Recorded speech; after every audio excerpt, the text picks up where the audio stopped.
Welcome to the Boom Clap podcast where culture and conviction collide. I'm Rita Rogers. And I'm Cecily Dickey.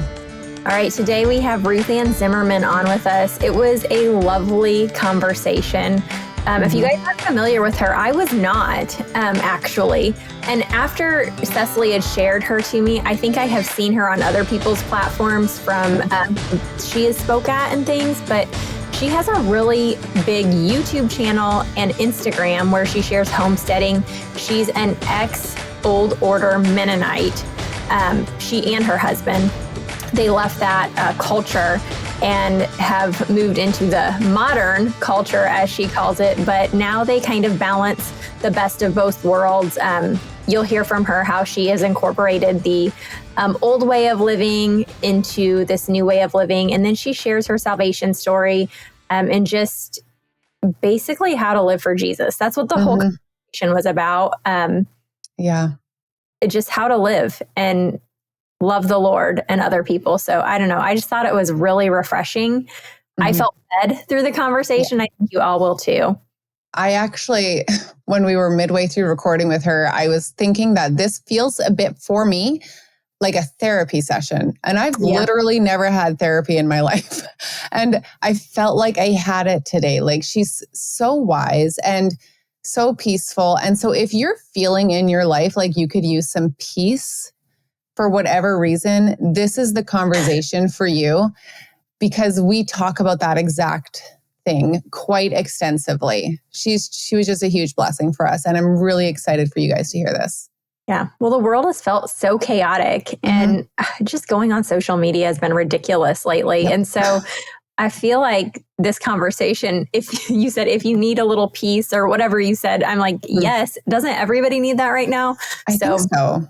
Yeah, I think you guys will really appreciate this conversation today. Last week, we had Joel Gator on, Dr. Joel Gator. He's a pediatrician, talked about we get into some nutrition stuff with RuthAnn today. And so that's a really nice piggyback off of last week's episode with Joel Gator, talking about nutrition and healing for children and finding a pediatrician and problems in healthcare, all of those things. Very good conversation. Next week is Thanksgiving in America. I know it's not your Thanksgiving in Canada, Cecily, but it's American Thanksgiving for a lot of our listeners. So happy Thanksgiving to you guys.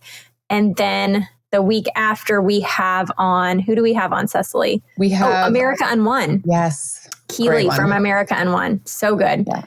Another great conversation. So all right. So let's get into it with RuthAnn. Before we do, I just want to mention, please leave us a review. If you haven't done that, please go leave us a 5-star review wherever you listen. If you listen on Apple, you can also leave us a written review. We love reading those. We've gotten a few new ones recently that were just so kind, and we really appreciate that. So hope you enjoy this conversation today.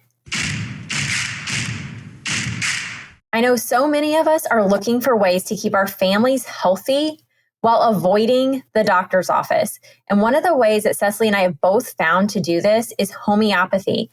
We have both benefited from homeopathy, and specifically Remedy Collective. They have been one of the ways that we have learned to care for our family. It's helped us not only with their remedies, but also the learning process. We each have their first aid kit, and in that first aid kit comes a guide with a list of problems that describes what remedy to use for what problem. It's been so helpful to have on hand. So if you guys are interested in learning more about homeopathy, but also having remedies to keep on hand for you and your family, go to remedycollective.com/boomclappodcast and use the code BOOMCLAP to save 10% on your order. All right. Hi, RuthAnn. We are so happy to have you on with us today. We were just discussing before we got on just how excited we are to interview you for many reasons. But anyway, just thank you for coming on with us today. You're very welcome. I'm happy to be here. Good. Okay. So Cecily sent me one of your Instagram stories this morning. I already told you, but you were like setting up your office and everything, getting ready to record. And I'm like, oh, we are on the same page, because I'm just setting up my living room and throwing it together an hour before we record. And I don't know, I just feel really kindred in that sense with you. But you have a really interesting background story. So maybe we can start there, just kind of telling people who you are, where you came from, and where your whole platform started out? Okay, so my husband and I both grew up Old-Order Mennonite. So the Old-Order Mennonites are the horse and buggy Mennonites, so the more traditional Mennonites. And so we were horse and buggy Mennonite for the first 27 years of our life. And then we got saved, ended up leaving the Mennonite church and attending the church that we still attend. When we left the Mennonites, we started attending a church and we're still there. And we have 7 children. The 2 oldest are married and no longer live at home, but you'll see them all the time if you watch our channel or our Instagram because they live close to home. So, and our oldest has a baby, so that's our first grandson. He is much, much adored and loved and very obviously the favorite person in the entire family right now. So the 5 youngest still live at home and we live on 20 acres. We have milk cows, garden. We raise our own pork and chicken. And basically we just try to keep the 5 younger children busy with chores. And if those chores put food on the table and in the freezer, then it's a win-win all the way around. And we've been married for almost 25 years. And did I cover everything? All the introductions? Yeah, that's a pretty good intro. You're really fascinating to follow on Instagram. I haven't been much of a YouTube person, to be honest, but now I've watched some of your YouTube videos as well, and I can see how people really enjoy that. So I'm going to have to do even more. But yeah, you have a very interesting life, and that's something that we've wanted to do more on the podcast is just meeting people who have very interesting life stories. And they can be varied, like all sorts of different people with all sorts of different stories. But yours is something I think that a lot of people will be interested to hear. So let's talk a little bit more about starting out Old-Order Mennonite. And then how did you guys end up leaving that way of life? And what was that like to have to separate yourselves in that way? So I often, like recently, when I get up in front of hundreds of people with a microphone, and I'm shaking a little bit inside, I'll ask the same questions. Like, wait, how did I get here? Like, how did this happen? Like, English isn't even my primary language. Like, who gave me a mic? How did I get here? But it felt like when we left the Old-Order Mennonites and started, being part of the modern world, which anything that's not, the Old-Order Mennonite culture, I'll call the modern world, right? Mm-hmm. It felt like we had moved to a different continent. Because even though being Old-Order Mennonite, you're in, you're part of the community, you don't understand the things of the modern world. You don't have insurance. You don't have cars. The Mennonite community in itself is so secluded and so private that you don't understand the way the rest of the world works. There was, it just felt like moving to a different continent, and it was really hard. And I finally got to the place where I decided, you know what? Culturally, I'm different. I'm not going to fit in. And that's okay. People understand cultures. If I start saying, instead of, pointing fingers and saying, well, in the Mennonite culture, we did it this way, I, started just having more of the dialogue of culturally, I don't understand that. Because of the culture I came from. And that also brought me more peace, where it gave me the freedom to not have to fit in and just understand, because of the culture I was raised in, I'm never going to understand some things. Yeah, that makes a lot of sense, actually. I can't imagine, like you said, it felt like moving to a different continent. And I can definitely see that being true, because even when I think of the difference in the modern world from like the year 2000 to now, the difference is staggering and incredible. And so I, like with you having come from this completely secluded, different lifestyle, and then all of a sudden smack dab into the middle of the modern world, what were some of the things that were most surprising or challenging for you? Well, I think one of the first things that we started noticing, like, okay, so there was a lot of exciting new things in the modern world, right? So, I remember going to Kmart and buying our first little DVD player and watching, a movie for the first time. So there's a lot of things that we chased down. The movie was Cars, by the way. It was the movie Cars that we watched. Great. Anyway, so there was a lot of things that were very, very exciting, and we were, chasing down. But one of the first things that we noticed that we were like, wait, we're not okay with that. And I'm going to try to say this in a way that doesn't make people feel like I'm pointing fingers at them.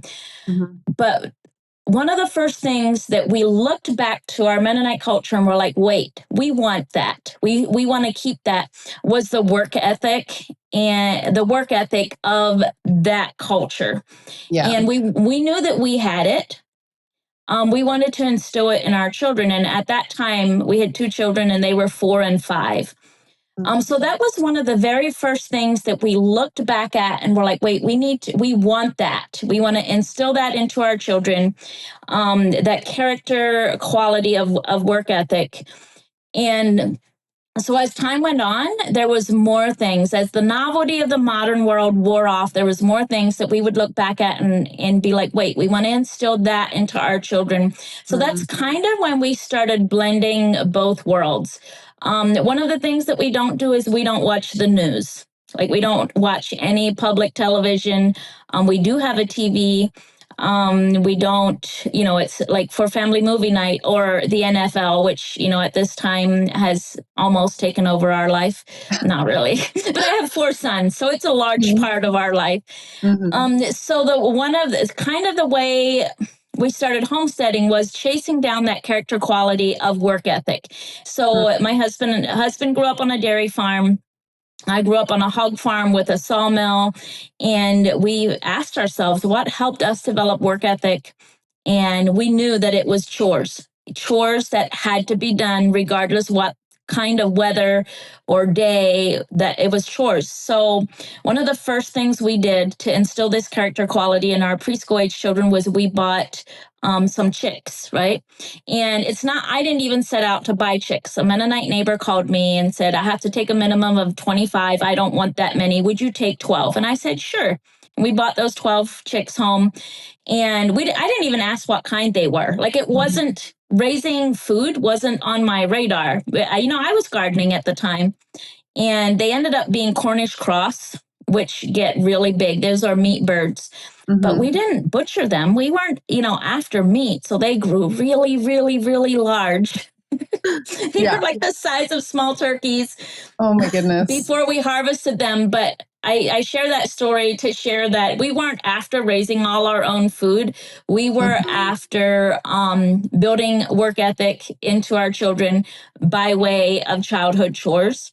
And so it kind of grew from there. Our little farm, we bought our 20 acres right after we were married. So we've always had the land, and the opportunities were there.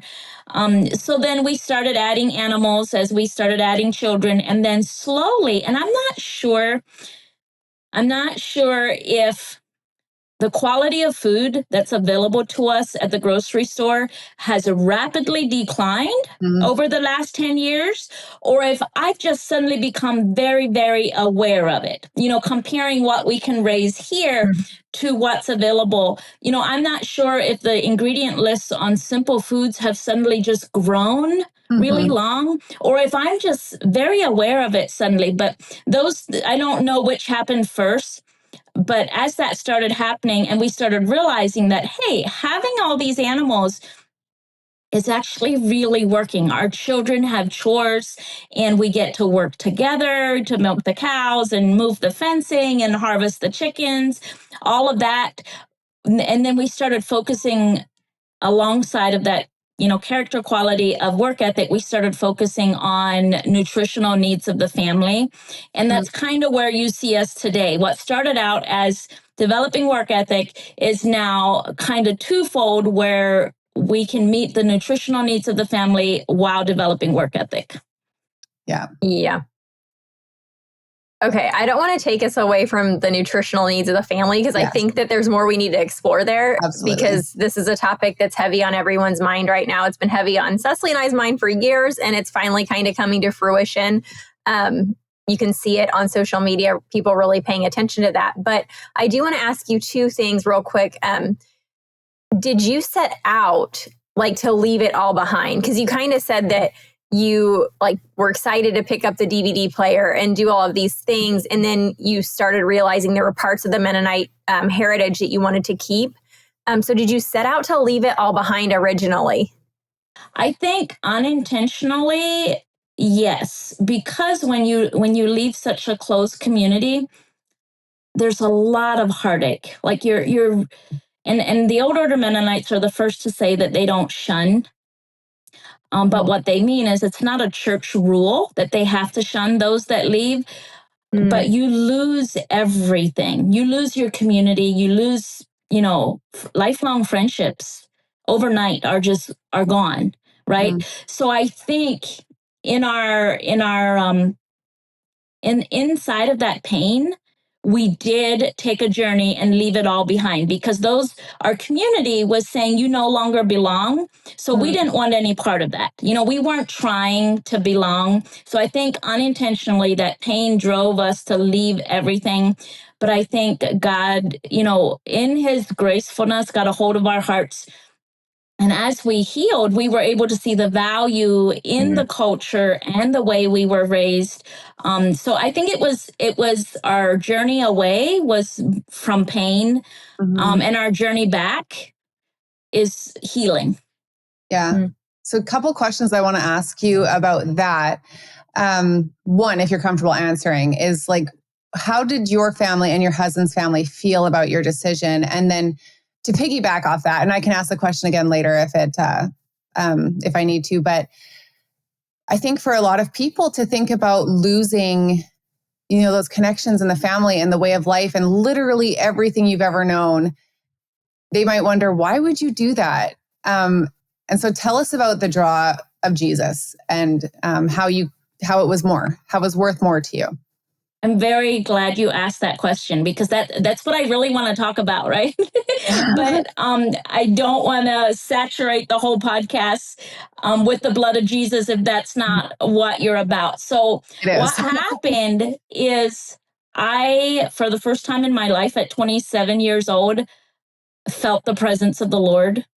And it was at a ladies' tea party. The presence was there and it changed everything. And I knew that I never wanted to live a day without that peace. And so I brought that presence of the Lord home to the family, and it started, affecting my husband. And I thankfully had a wonderful, non-Mennonite church friends that lived close that were able to walk me through it and tell me what it is, how to seek it, how to chase obedience, things like that. And basically what happened is we chase peace. Like we found that in the center of God's will is where we had peace. And we wanted that more than anything else. And we didn't want to live one day without that peace. And that's what drew us away from the Mennonites. We didn't feel that where we were. And I'm not saying that everybody that's still there is lost. Right. It's just our obedience to God looked like us leaving. That's as simple as that. And people will often take offense when I'm so open about it because they'll feel like I'm saying anybody that's still Mennonite doesn't have the peace. But that's not what I'm saying. I'm saying for us, peace looked like leaving. We had to go where the peace of God was. And that's what we chased. That is why we were able to say, okay, God, if our family never speaks to us again, if we don't get invited to any weddings, if we have to, not go to funerals, we still choose you. We choose you over everything. And of course, our families were heartbroken. It's not my favorite thing to talk about. And I won't speak much on that because that's their side of the story. But I can say that God, in all of his goodness, has restored all of the relationships on my side of the family above and beyond what they were while we were still Mennonite. Like I would never choose to go back to the relationships I had when we were Mennonite. So in all of his goodness, everything worked out where I can say those relationships, I choose them the way they are over the way they were. Yeah. And then my husband's family, so I have family that lives locally, right? So there's a lot more interaction. And my husband's family all lives in Pennsylvania. So we see them maybe once a year. So that healing has been slower, but they're very kind to us. So good. And it's what I want people to hear from you. And I had mentioned this to you before we started recording, is that Rita had said this morning about you when her and I were texting that you just portray peace. Like that's just something that comes from you. And when she said it, I was like, that's exactly right. That's exactly right. That's the feeling I get when I'm watching your stories or seeing your post. Yeah. It's what shines out of your face. Like your whole being just exudes this peace. That is so beautiful. And what I want people to hear is that you found that from the presence of God. And what's true for all Christians is that once you've experienced that, you never want to be without it. And you might find yourselves feeling like you're without it sometimes.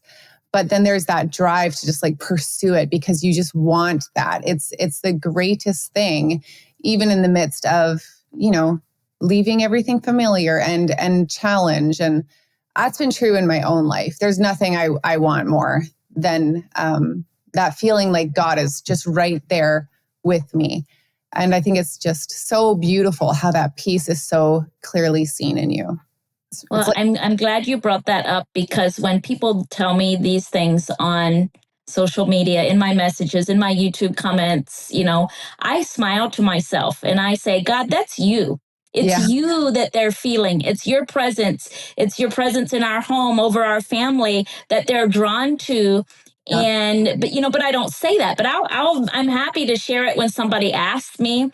But my prayer is just that people in their, like if they're inspired to anything, that that journey of inspiration would lead them to the heart of God, because that's where it all is. Yeah. It's really good. So good. So one thing right before we started recording also, I think this is maybe before you hopped on, Cecily, RuthAnn shared that she did not want her story to become her identity. And I'm immediately nodding because I have things going on in my mind that I think of when you say that. And I'm not sure it's what you mean, but I'm so interested to hear just kind of, you said your thoughts aren't all the way teased out yet, but just like where you're going with this. Okay, so recently, so I've been speaking at a lot of women's events in homesteading events. And when I introduce myself, I feel like growing up Mennonite is part of who we are, right? So I always add that in my introduction.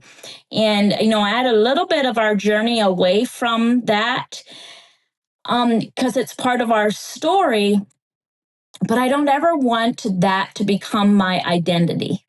And I don't want my story to become my identity is a brand new phrase to me, and I'm really exploring it. But I think what God's going to teach me or trying to teach me, I think I'm on the very elementary level of this. Like I can't quite understand it, but I think what he wants me to understand is I'm not going to stay there. Your healing is going to continue and your story is going to keep growing. This is not it. Even though this is part of your story, it's not going to end here. And this is not your identity because, we say, our identity lies in Jesus Christ, but then we have to be willing to continue to heal and grow.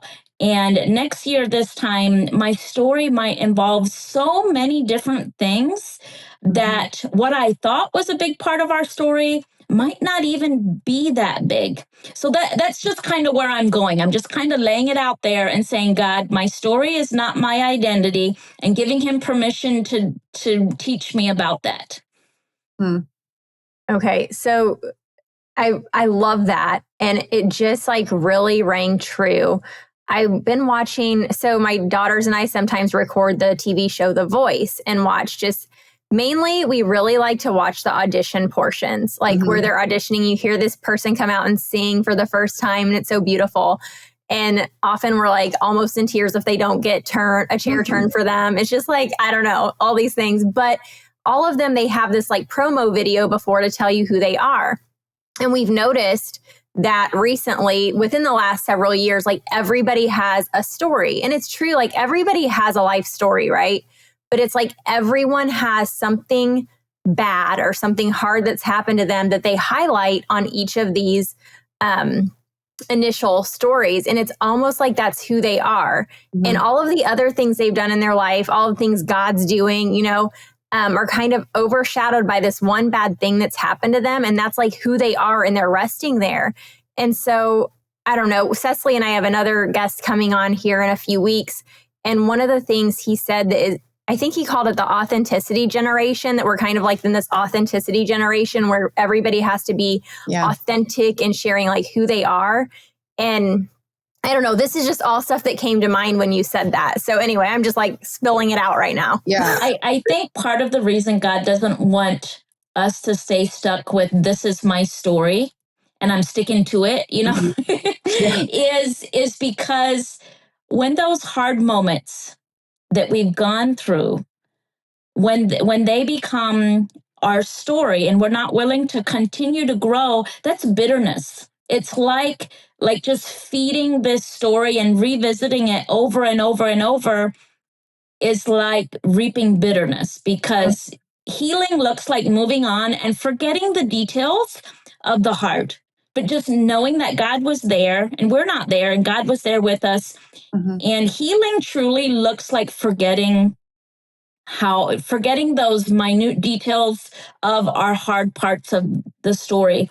And recently, here's another part that plays into this. Recently, somebody else that was going through something similar asked me to share parts of our story. And I desperately tried to seek out the bitterness and the hurt that I felt, because I wanted to relate to this person, because they were hurting. They were really, really hurting because they were, walking the same path we did.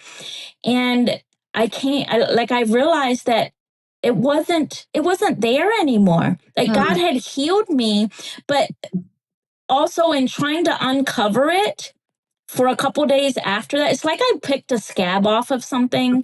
And for a couple days after that, I kind of dwelled on some of the words that were said to us. It was 17 years ago. And I think that's kind of where God started this. That's your story, but it's not your identity. Like stories change. Absolutely. Yeah. And what a thing it would be if they didn't, right? When we think of where you started, you were this old order Mennonite girl. And then you lived that life and you got married to your old order Mennonite husband. And would you have imagined and that was your identity, right? If that was the identity that you believed about yourself, just like I had an identity that I believed about myself for many, many years. Could you have imagined that God would have been like, actually, this is just part one, this is just the beginning. And as you keep walking in my will, I'm going to unfold the next thing and the next thing and the next thing. It's so beautiful, actually. And it's really exciting. And I always get really excited by the idea of sanctification too, right? And just like thinking, man, who am I going to be by the time I'm 86 years old? What's God going to have done with me and my heart and my mind and my life at that point? And I find that really exciting to just think there's so much that God's going to do still, as long as we're willing to keep walking, like you said, in the center of his will. I think that's part of like aging gracefully. Like when I think, because of my age, You want to know what Instagram wants me to look at all the time? What what they're promoting to me is frownies. The stickers, the frownies. Anyway, I fit the demographic for that. And so I do think a lot about what does aging gracefully look like? And that's one of the things that I get so excited about. And I don't think it's talked about enough on social media or anywhere, is that God has been so faithful. Like every stage that I've entered, I have loved better than the one before, right? Yeah. So I don't think that when I age, I'm going to be sad to leave this behind, because when I get there, I expect myself to be so much more in love with God and the people that he brings to me and my family, that I'm not even going to waste any time looking back to when I didn't have as many smile lines or not as many gray hair, not wasting any time with that, because I'm so excited to know that the future looks like more peace, more love, all of that happiness. Yeah, I feel like clapping. Yep. Totally agree. I'm excited for people to hear that, because I think it's more widespread that people are afraid to age. They look at birthdays with sadness rather than joy. And it was just a couple months back at church, and I'm a worship leader. And before every service, we lead like a team gathering in prayer. And one of the ladies had said it was her birthday, and she was just so excited. I'm not even sure how old she is, but she was so excited. She was probably, I would guess, in her 50s. And I was like, this is so beautiful and so refreshing that you are so excited for your birthday. And she just said, like, my life has been really hard, and I've had a lot of really hard things with my health, and I'm happy and I'm healthy now, and God is good. And what's not to celebrate? I'm like, yes. Yeah. Yes, we need to hear more of that. Exactly. Rather than I'm trying to slow down life because it's going too fast. Mm-hmm. Okay, now I feel convicted though, because you know how it is, as a mother of kids, and I mean, I only have 3 and you have 7 and a grandbaby, and you know how fast it goes, Yeah. And that's how I've been feeling lately, is a little bit like I'm trying to grasp and to just hold on a little bit. Someone's right outside my door making noise here. To just grasp and hold on to these things a little bit, and to make myself remember them and like breathe them in and walk it out fully, yes, and not rush through. So I am convicted a little bit, because... Well, here's what I can promise you, Cecily. Yeah. Each stage that you enter, I'm more the opposite. I'm more of I want to rush ahead because I'm so excited to see what's next, because I'm a little bit adventure driven. And then I get sad because I rush through a stage, right? So it's really good, but I can promise you, don't hold back too hard, because you're going to miss when you enter a new stage, and you're going to miss embracing it.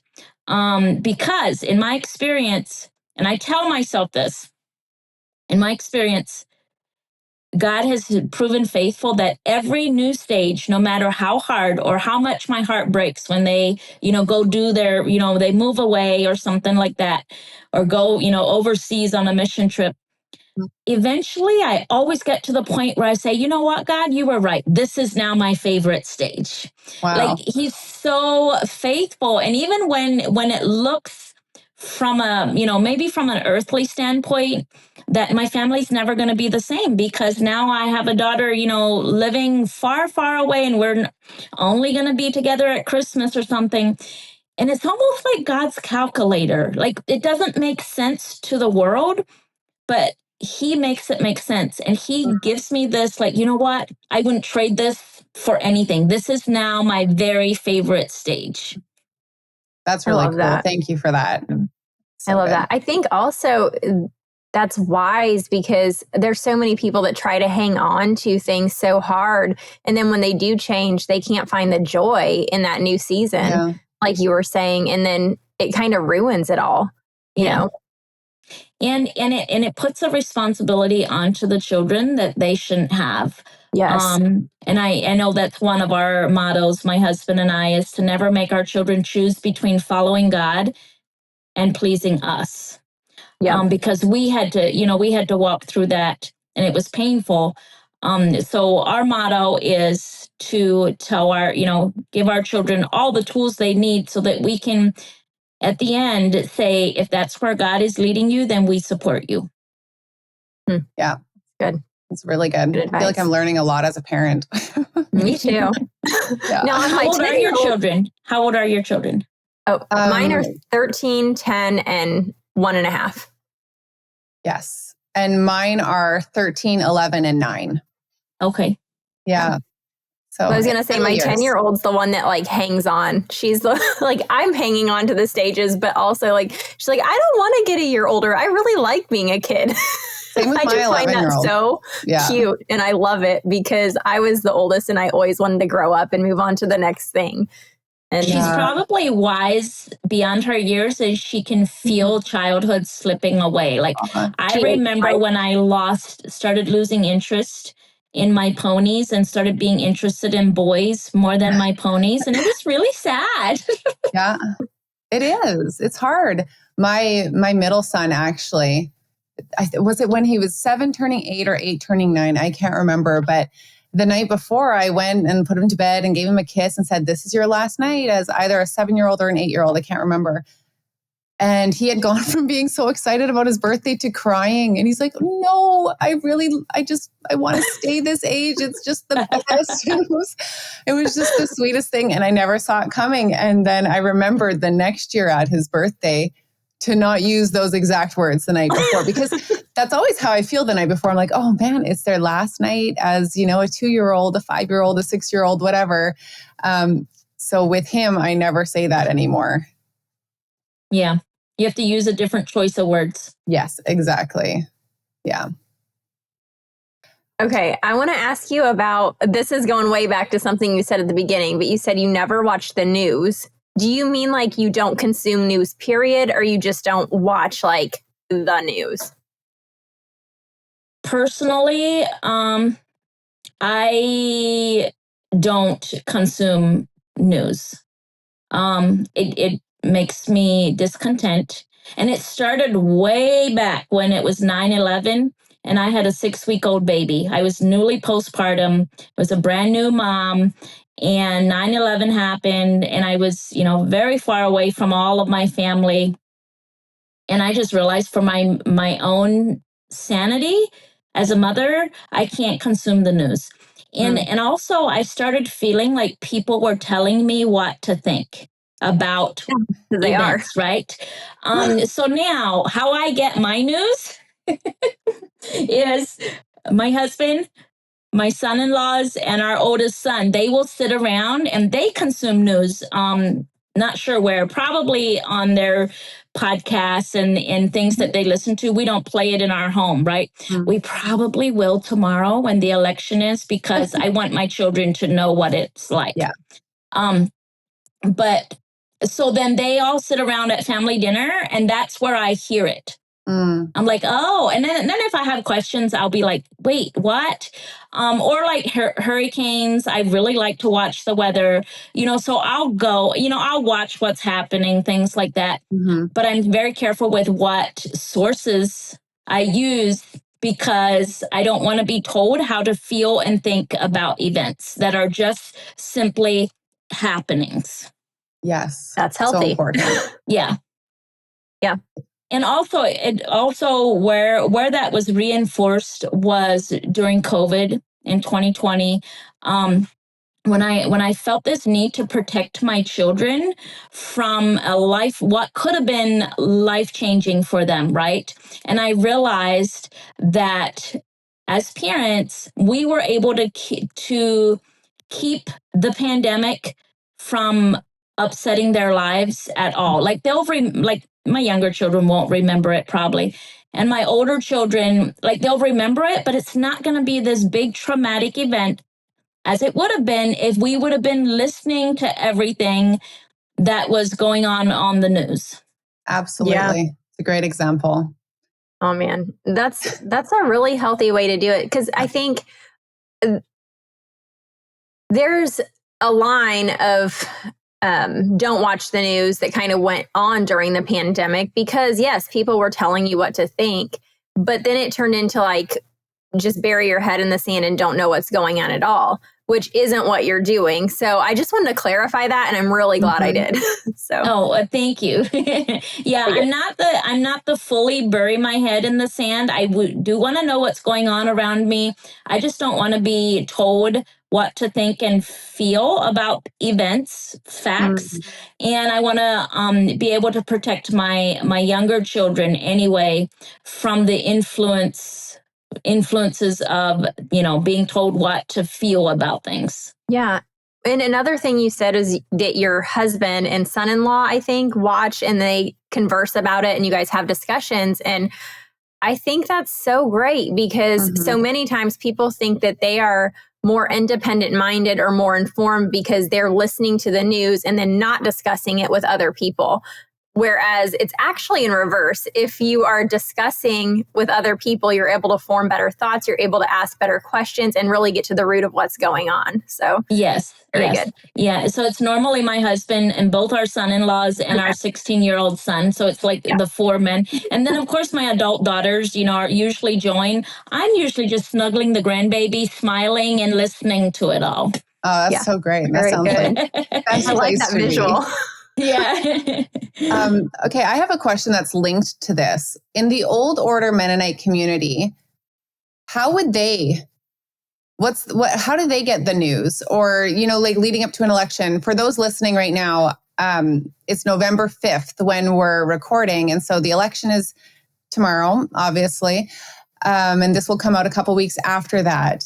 But how would that work in the Old-Order Mennonite community? So in my family, my grandparents and my parents received the daily paper.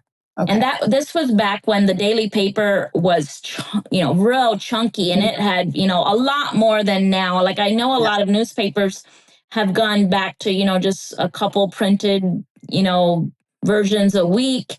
But the daily paper, yes. The daily paper was how we got our news. My dad, my grandpa, they would sit and read the daily paper. And I think it's only been a couple years since my mother was like, I'm not getting it anymore. I think my brothers helped her find, a more neutral newspaper to subscribe to, because the one she was subscribing to went very, one way, or, went, I can't think of the politically correct and gentle word, but she didn't like it anymore. Very biased. And she said it got so bad that she had to put it away when the grandchildren came over, because she didn't want them reading some of the things that they were that they were sharing in the newspaper. But I remember, and I just wrote a post on this on Instagram, because yesterday somebody asked me, how do you feel about the election? And when I was like, oh, how do I feel? I was very annoyed at myself that I felt some anxiety. And so I went back to, wait, what were elections like when I was a child? All it really was I'd wait for the newspaper to go, and then whatever the name was, whoever was elected, I simply added it to my memorized list of the presidents, right? Yeah. I'm like, oh, that's the new name I have to add to the memorization. But yeah, that's how we would have found out, was through the newspaper. Yeah. And actually, that's a really good mental image of, like what you said, all of the news and all the drama surrounding it, these are really just happenings. They're going to happen regardless, right? And so back in the day, that's how it was. And that's still how it is for some members of our countries who live that more secluded life, that the happenings are going to happen.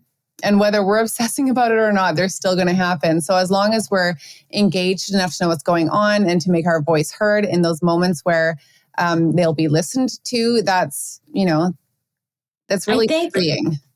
The reason I visited, my childhood memories was because anytime I seek out, how did I feel as a child? When I knew that I was in a safe place, I was taken care of, because that's the mindset I want to get into tomorrow. Because I'm going to, my husband and I will stand in the gap between everything that's happening and how our children perceive the election, right? Mm-hmm. So we get to control the dialogue and therefore control their memories around election day. So the mindset that I wanted to get was we are safe. We are cared for. We know who's on the throne, regardless who's in the White House, right? So, and that was part of my reason of revisiting those childhood memories, because you know what? Nothing changed in my life. I still had to get up and milk the cow when I was a kid. It didn't matter who was president, right? Yeah. My life changed very, very little. And of course, I wasn't fully, I was a child, but I wanted to get into that mindset of, I know who's on the throne. It's not life or death here. It doesn't have eternal value. Is it going to affect, our children's lives? Yes. But we get to stand in that gap and create the dialogue that we want them to remember. Yep. Love that. Love the way you say that too, like standing in the gap for your kids. Like that's the same thing you did during COVID. So well said. Rita, where do you want to take it next? I don't know. I'm just thinking about how lovely that is, the standing in the gap, like visual, because it's really what it is. I think a lot of people think that either you aren't involved or you're all the way in to the point that like it is impacting your life to the point of anxiety. And really you can pay attention without the anxiety when you know, like you said, who is on the throne and the eternal value, like where that's at. So very, very good. It's that time of year where everybody's starting to think about fall and making their homes cozy. And one of the best ways that I know women these days think about making their homes feel cozy and fall-like is with scents of pumpkin spice. And not all of those scents are healthy to be breathing in, healthy to be putting on your skin, but Ro Casa does offer a pumpkin spice line you can feel good about. They are back with their hand cleaner, their lotions, their candles that are all pumpkin spice scent and perfect for the fall season. So go to rocasaorganics.com and use the code BOOMCLAP to save 20% off your order. Okay, I was going to say one thing I'd love to discuss before we get too far away from your old lifestyle, and we're going to bridge it into your new lifestyle, which I'm really excited to talk about. You were a teacher in your Mennonite community, right? And it was you deciding to homeschool your kids, which I know you don't homeschool them anymore, right? Correct. Yes. So, but it was your decision to homeschool them back then that actually opened the door for you to meet these other women, right? So yes, I was a teacher in a one-room Mennonite school. They have 1st to 8th grade. I loved it. I loved every minute of it. It was fun. It was one of my favorite phases of my life. But then also when my children became school age, I was like, I'm not paying money to send them to school when I know I'm qualified and I know I can teach them. So that kind of led us on a homeschool journey, which wasn't real popular in the community back then, because the Mennonites and Amish have their own private schools, and they fought the government very hard to have that privilege, to have private schools where they do things their own way, and they don't have public, they don't have public school teachers, all of that. So it wasn't real popular. So there wasn't a community, a homeschool community within the Mennonite culture. So I found homeschool community outside of the Mennonite culture. And this is what ultimately led me to the Lord, because these non-Mennonite friends then invited me to a ladies' tea party. Yeah. And it was at that tea party, that's what you said at the very beginning. That's where you felt the presence of God for the first time. Yes. And so this is what God has done in your life. Like I said earlier, Mennonite, and that was just your life. And then you made one decision. So it already shows your bravery and how God was putting that courage inside of you. Made a decision that wasn't popular, which led to you encountering the Holy Spirit for the very first time, having it completely alter your life. And you and your husband ended up leaving the community. You bought 20 acres. And now you guys have the coolest homestead that you said didn't even start out in your mind that this is what you wanted to build, but you were chasing down work ethic, which I think is so important and so lacking. And it's led you to where you are now with this YouTube channel and super popular social media. And again, it just blows my mind because you were Old-Order Mennonite. And this is where God has brought you to like this YouTube pro and a speaker at all these women's events and everything. And it's really cool. So I don't know, tell us a bit more about your life and what's going on right now. And we should talk more about how it's led you to, you know, realizing that nutrition labels now are super long and how you're growing your food for your family.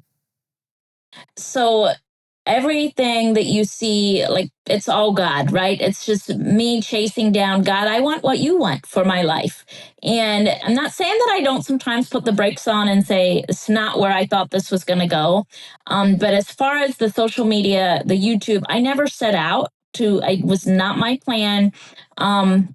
My Instagram just took off one day because here's why. It's a very funny little thing. My friend and I were sitting in the backyard and I had made some homemade bread. And we had homemade bread with raw butter and some strawberry jam that I had just made. And we were eating that. And she's like, "You're a true homesteader." And I'm like, "What do you mean?" And she's like, "All you need to do is look up the hashtag on Instagram, homestead." And so I started using the hashtag and I started finding out that there's other people out there living this life and they're not formerly Mennonite, like they're modern. Yeah. And so that's kind of when I started using that hashtag is kind of where I started breaking into the homestead community. And then of course, 2020 happened. That was like probably 2019. 2020 happened and the movement just exploded. And so so that's how Instagram started. And then the reason I started YouTube is because I wanted to do long form videos that don't disappear in 24 hours because people were screenshotting my things, asking me to repeat it because they lost it. But at the same time, I wanted it to remain free for people. Like I didn't want to charge anything. So I started making the long form YouTube videos. And so then, long story short, people loved it. They kept watching it. And that's how we got monetized on YouTube, is because people actually loved the long form videos and they went there for information, and it's still free to them. And in turn, I get compensated for my time. Because I'm monetized on YouTube. And then of course, what happens is people, invite me to their events. This is my least favorite part of who I've become or what our life has become, is getting up and speaking in front of people. I love to go to the events because I like to hang out with people and meet new people. I really, really love the events. I'm just not really sold on getting up in front of people and speaking, but I'll do it because that's where God has me right now. And I want to be obedient. That's where I have peace, is where I am obedient. And so I'll probably keep doing it. And then, I wrote a book. So next year, when my book comes out, I will probably continue to go to events and speak. Very cool. Very cool. Yeah.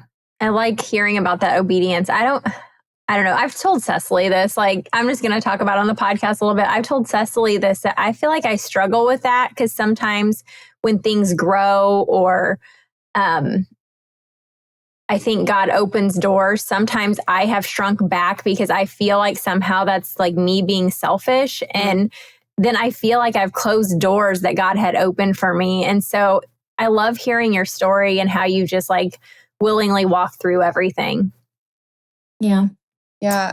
It's, I have to, when you have to chase the peace, and it's not always very clear right away. Like sometimes God's really just opening a door to give you an idea of where he's going to take you. Yeah. So you're not totally wrong in thinking that you need to rush through every door, because sometimes it's just an idea door. Like God's planting a little seed and he's going to give you time to grow it and become comfortable, because it's not always a door you need to chase down. Like God's gentle that way. Yeah. Like he might just be planting an idea. That's happened to me where he's opened a door and I was just like right away, like, no, like that's not who I am.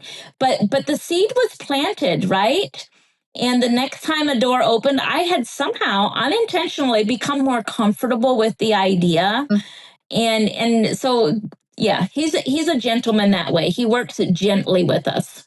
That's And such he a nice grows way our of putting it. discernment too, right? Like to figure out what exactly is he calling you to in these circumstances. And that's one thing I wanted to talk to you about is that you're very active on social media. You're very active on YouTube. You're speaking at women's events. You're homesteading. You still have 5 kids at home. You spend a lot of time with your grandson as well. How do you do this and maintain that peace? Because that is something I find really challenging is like just even with the podcast and my kids and the church and stuff like that, I find my time is very full. And I don't know if it's a personality thing or whatever, but I don't always feel the peace that I want to feel, you know? And so I'm just curious, like, do you feel that as well? Like the tension of like, I have 24 hours in a day. I want to use them to do what God is calling me to and to honor him and to glorify him. But then also to know like, I can't do everything. Do you experience that at all? I do. I think the number one thing is I tell myself, do the next right thing. Like whatever needs to be done, that's what I do. And the other thing is, and I just spoke about this past weekend, and I'm going to speak about it again next weekend. So I'm excited about this topic. And I wrote about this in my book. The way you know how the do-it-all culture like shovels responsibility onto our shoulders, and it feels overwhelming. But what happens is we have to prioritize according to God's heart, right? So for me, emotional well-being of my family is at the top of my list. After that, it's the nutritional needs of my family. And then third is housekeeping. And at any time, I need to so each day, and because I've been doing this so long now, this prioritizing, it's not very conscious, but it's not very and because I don't have toddlers. Yeah. Right. So it looks a little more long form than minute by minute when you have babies and toddlers, because my baby is 8. So it's kind of a long form of this. But basically what you do is you wake up and you're like, okay, these are the things I need to do today. But anytime there's an emotional need, that rises to the top. Yeah. And I meet that. I meet that. And then when that's met, then I go back to working on what I was working on. And for me, the next to emotional needs is nutritional needs, right? So for example, with my children, and they go to a private Christian school, we get up at 5:45 to go to the barn and do all our chores because they have to get out the door by 7:40. So emotional needs first, then nutritional needs. Going to the barn and getting the milk and taking care of the animals, that falls under nutritional needs. But we have to get up early enough so that I can meet their emotional needs. And what that looks like at their age is me being able to say good morning and them having enough time to pleasantly get dressed and walk to the barn where I'm not having to say, you have to hurry, right? Yeah. So whatever time we have to get up to for me to be able to meet them emotionally at that time, that's a priority. Because if I get that flip-flopped, I'll let them sleep, and then we have to, come on, we got to go get the milk. Then nutritional needs have come to the top. Right. And so then housekeeping is third. And the only time housekeeping takes priority is if it has come to the point where I'm cranky because my house is a mess and I'm short and I'm not able to meet emotional needs because I'm so distracted by the shape of, my house. So that's kind of how I prioritize my days. Anytime an emotional need comes up, that comes to the top. So it doesn't matter if I'm in the middle of editing my YouTube video, if our adult daughter comes over with my grandson, I put it all aside. And God has a way of making it work. God has a way. It's almost like tithing, right? Where people think they can't tithe because then they won't have enough money. And God just somehow increases things. Wow. And it's kind of that way with your capacity as a mother. When you start prioritizing the emotional needs of the family, it's so honoring to God that somehow he stretches everything else to fit where, he stretches you to be able to meet those other needs. That's so good. Great. And it's the example of Jesus, right? And so here I am in my I don't know, can be so dumb and blind, I guess. But really, like hearing you describe it, this is the example of Jesus. He's willing to be interrupted. And that is something I struggle with. And there's no part of me that has a podcast and pretends to be perfect. Rita and I both are very honest about the fact that we're just figuring all of this stuff out too. And I struggle with being interrupted. And I think a lot of it stems from emotionally, I tend to suppress things in general, like of my own. And so then when other people approach me with emotional things, I'm like, but can't you just, push it down, which is so terrible. And so I'm like, get things done. Yes. And the guilt of that, in a way, it does weigh on me. So this is something that I'm really making an effort to change. So I really appreciate what you said, because it is what I needed to hear. Yeah. Well, it's like the loaves and fishes. Mm-hmm. Like God increases it whenever we're honoring God. And we know that the souls that he has given us, our children, our husbands, those are eternal souls. So it's honoring to God to meet those needs first. Mm-hmm. And the rest of it will fall into place. Like he stretches it. And I honestly cannot tell you how I get it all done.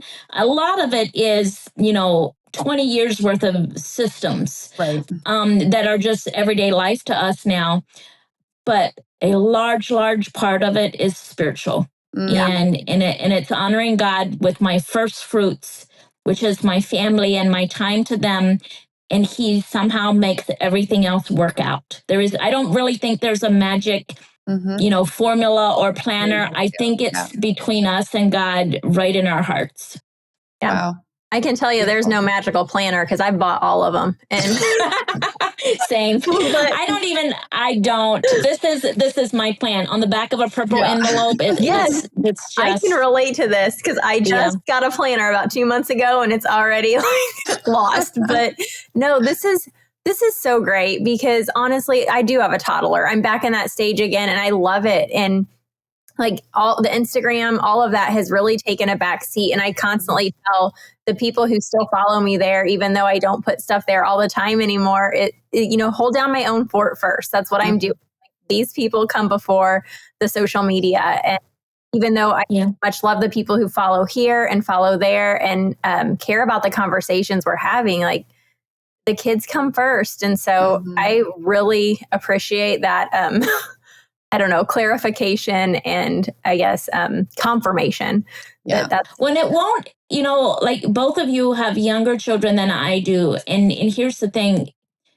It's long form, like all the time that you're putting into the emotional needs now is going to give you a lot more time when they're teenagers, preteens, and adults because your children are emotionally healthy and stable. So it's a long form plan when you've got toddlers. Like you're not going to see this magic of extra hours in the day as quickly when they're still little or as often when they're little, but you're really, really going to reap the benefits of it as they mature. Yeah. I really like that. And we had Willie Robertson on the podcast, like it'll be a month and a half before your episode comes out. And one of the things we had asked him is like, what's it like watching your kids grow up in faith and go out and do things for God and to just be faith-filled individuals? And he had talked a bit about what that was like, but then ultimately he said, with my kids being okay, essentially emotionally and spiritually, it opened him up to do more for other people. And so you're really confirming what he said as well, which is really cool. Love it when that. Yeah, and he is further along in his parenting journey than I am. And I'm only beginning to see that. And I think when I go and speak, that's the thing I want to tell mothers most of all. This is a long-term plan. You're not going to see the benefits of meeting those emotional needs. You're not going to see them on a daily basis, but it's there. And I promise you won't be disappointed. You won't be sad that you met those emotional needs first. Love That's that. good. Considering this morning was one of those mornings where everyone was kind of in their weird little mood. And my husband was leaving for work and he gives me a hug and he says, good luck. It's just like, we have those days and it's so good to be reminded that like this work is not in vain and it will absolutely reap the fruit in the future as long as we're faithful. So appreciate you saying all these things. Yes. Yeah. Okay. I don't know how much more you have, Cecily, but I did have one specific thing I wanted to ask you about. So I was watching a longer video on YouTube about kind of your story and adoption and all of those things. And you mentioned that you had a dream. Oh, this was amazing. This is amazing. So first, I'm not going to tell the story. Can you just tell that story a little bit and why you have a relationship with the biological families of your sons? So yes, so we entered adoption, thinking it was about, us and this baby and, giving this baby a family. And one day I had a dream and it was our adopted son and I were standing in heaven and he was looking around and he said to me, why aren't my birth parents here? And it changed everything. That little dream changed everything. And I was like, oh, it's not just about us and this baby. This is so much bigger. So we started praying for opportunities to, share the gospel and to have a relationship with birth parents. And so I'm happy to say that we have a working relationship with all four of our two adopted sons with their birth parents. Yeah, and cool. It's been a blessing to us. It's been a blessing to them. And the one set of birth parents has gotten baptized and they're attending church. And the other set of parents, they'll come to our son's Christmas plays and, they'll spend time in our backyard. And it's not, you can't explain it. It's the types of things that people say, well, what made you feel comfortable? And I'm like, yeah, I was just being obedient. I didn't say I was comfortable. I was just being obedient to what God called. And I'm trusting that he is going to take care of the rest. Yeah. Wow. That's amazing. It's a really cool story. And it's one of those dreams and moments that it just totally shifts your perspective, because adoption in itself is such a beautiful thing that not many people do. And that in itself is incredible and wonderful and so obedient. But then to have God take it a step further and be like, actually, this is bigger than that. And here, I think it's different because you said in that video that they don't really encourage the adoptive parents to have relationships with the birth parents. And I'm certainly far from an expert on things here and in the adoptive world, but I do believe they do encourage that the child still has some sort of relationship with the birth parents if possible, very much solely for the benefit of the child. So they'll have this idea of where they came from, right? Whether it's cultural or just familial, that sort of thing. So really cool that God sees the whole picture. We don't, right? There's so much more to it because those birth parents need Jesus and whoever they're connected to needs Jesus. And it just goes out like this as long as we're willing to be obedient. So it's really cool. Yeah. And I think that the heart of God is for all people. Like he desires to draw everybody close to him. It's his children, right? So it just makes perfect sense that it's going to spread like wildfire when we are obedient. So obedience always looks like if you're not sure if it's something that God is calling you to. For myself anyway, I've learned to trust that if it means that more people are going to hear about God, then I can know that that's where he's for sure calling me down that path, because obedience always means you're going to touch more people's lives. It doesn't ever mean less people are going to, you're going to keep it closer to yourself. Right. That's a great point. That's a great point. Okay. So it feels weird shifting gears away from something so important like that. And not that this next part isn't important, but I really am curious. You say your family's nutritional needs are super important to you. So on your farm or your homestead, whatever you prefer to call it, what would you say is the number one source of nutrition? Like, is it the garden? Is it the cows? Is it some you couldn't even pick? Like, it's some combo of all of it. What do you think? So I'm going to go back to 2020 to answer this question because, so at the time in 2020, our two of our daughters and our son-in-law worked at the grocery store, right? Okay. So we were hearing things about, trucks not coming in, shelves being empty. Toilet paper was a big deal, remember? Yeah. And I remember saying to my children, listen, toilet paper is a fairly new invention. Right. We got to just think. And then I said, newspaper. My grandparents use newspaper. And I said, I know people that use corn cobs, and we know where we live in the middle of big ag. We can find corn cobs. Anyway, Yeah. all that aside, one of our children said, oh, we'll be fine. We have a milk cow, and she's giving us lots of milk. And that just represented the family's idea that our milk cows are very, very important to us. And as long as we have milk, because raw milk has, like, you can live on raw milk. I mean, I don't know that you would thrive on only that. Yeah. But you can live on cow's milk. Like, you can meet nutritional needs for a long time with only cow's milk. And then also, to keep your cow in milk, you have to breed her, right? And she has to give birth so that she can continue to, lactate. And then those babies, grow up, and we harvest them, and they put beef in our freezer. So I would say the milk cows are probably the most important animal on the farm. Yeah, that's kind of what I figured you were going to say, because it's just so true. Like, they're an animal that just provides almost everything you need, which is pretty amazing. Yeah. And all summer, we live where it gets fairly cold in the winter, so we do have to feed them hay. But all summer, all they do is eat grass, and they give us milk. Yes. Like that's it. We have grass galore. But one of the, if I'm asked, what do you advise people to start with first? And I know it's real popular for people to start gardening first. And I always say start with replacing your store-bought protein, because gardening is a lot of time and effort. And I'm passionate about gardening. I absolutely love gardening.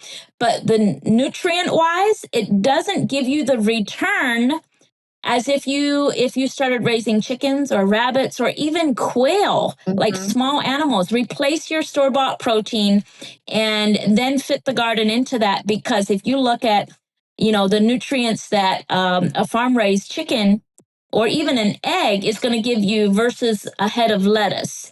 Like, you can't live on lettuce, right? But you could survive a long time with a couple eggs a day. Yep. So I always tell people, replace your protein first and then fit the garden in the side. Love that. Great advice.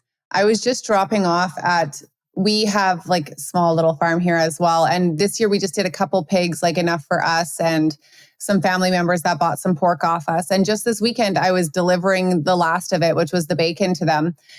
And we were talking about the chicken because we had done that earlier in the spring, and they were just loving the chicken so much. And I don't know, we've been doing it probably 8 years now, probably basically as long as we've been here. And I said to them, I'm like, seriously, I don't know what I would do. Like, if we had to move for some unforeseen reason, like back into town or something, what would I do? Because I wouldn't have my chicken, I wouldn't have my pork, I wouldn't have my beef, I wouldn't have like all of these things that I don't want to have to buy. First of all, because to buy it at the quality that I can produce it at home would cost me a fortune. Not that these animals aren't, like, they're very expensive to keep as well. But if you can sell some to like offset that cost, it's hugely helpful. Like, that is one thing that like makes me nervous. If something were to happen and I couldn't be on a farm, I'd have to figure out how to get my meat. And that just makes me really sad, because I love having our own animals. And the garden is so much more work. Yeah. So much. For a much, much lesser nutrition profile. Yeah, the return for sure. Yeah. That's a really good point. Yep. I can feel I can relate to what you're saying. And to me, it falls under like not making my family's nutrition an idol.